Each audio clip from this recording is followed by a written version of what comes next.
우리나라에서 전기차 배터리를 만드는 데 들어가는 원자재의 84%가 중국산입니다. 미국의 전기차 시장에서 인플레 감축법을 피해 보조금 혜택을 온전히 보려면 이 공급망을 바꿔야 해 고심이 큰데요. 하지만 미국에 우리 기업들의 배터리 생산 시설이 있다는 건 유리한 점으로 꼽힙니다.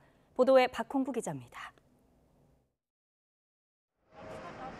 전기차 배터리는 칠레나 호주, 아르헨티나에서 광물을 채취해 중국에서 정제와 재련을 거쳐 국내에서 주요 부품을 생산하고 완제품을 만드는 구조입니다.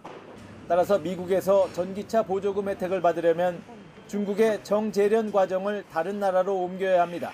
하지만 중국 의존도가 너무 높습니다. 대표적 원자재인 수산화 리튬만 보면 올해 들어 7월까지 수입 증가율이 지난해보다 469%, 6배 가까이 늘었는데 이 가운데 84%가 중국산입니다. 중국이 지난 10년 넘게 해외 주요 생산 거점을 많이 현지 투자 형식으로 진출을 한 상황이고, 그 진출했다는 건 그만큼 수급량을 많이 확보했다는 뜻이거든요. 그래서 중국산 제품이 굉장히 많은 겁니다. 미국과 FTA 체결국 가운데 중국을 대체할 만한 나라는 칠레나 호주 등이 꼽히지만 시설을 갖추고 환경 규제까지 지키려면 적지 않은 시간은 물론 원가 부담이 커질 수밖에 없습니다. 다만 국내 기업들이 이미 미국 안에 배터리 생산 공장을 갖추고 있다는 점은 기회입니다. 중국 기업이 인플레 감축법에 따라 미국 시장 진입이 사실상 불가능해졌기 때문입니다. 국내 기업들은 미국의 완성차 빅3와 각각 합작 법인을 세우며 파트너십을 강화하고 있습니다.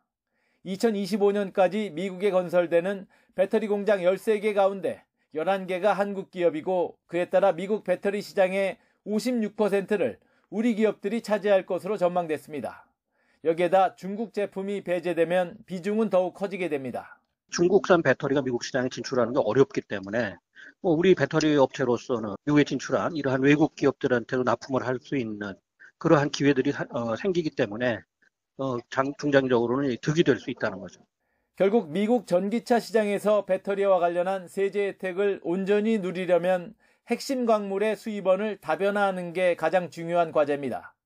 특히 2025년부터는 핵심 광물을 중국에서 수입할 경우 보조금 혜택 $7,500 가운데 절반을 아예 못 받는 것으로 인플레 감축법에 규정돼 있어 앞으로 2, 3년이 공급망 변화의 중요한 시기가 될 것으로 보입니다. YTN 박홍구입니다.